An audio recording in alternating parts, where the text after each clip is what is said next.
नमस्कार मंडळी, तू ही रे माझा मितवा या मालिकेच्या पुढील भागामध्ये आज आपण पाहणार आहोत की एकीकडे रमाकांत ईश्वरीच किचन पर्यंत येऊन पोहोचलाय, तर दुसरीकडे शुभंकर भिंतीवर डोकं काय आपटून घेतोय. आता ईश्वरी रमाकांतचा शोध घेत घेत एका ऑफिसमध्ये पोहोचलेली असते.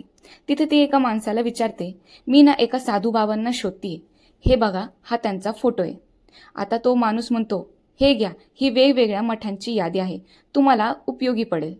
आता ऑफिसमधून बाहेर पडल्यानंतर ईश्वरीला अर्णवचा फोन येतो. आता अर्णव ईश्वरीला फोनवर म्हणतो, मिस इंदोर, तुला कसं प्रपोज करून घ्यायला आवडेल ग. हे वाक्य ऐकून मात्र ईश्वरी खूप खुश होऊन जाते बघा.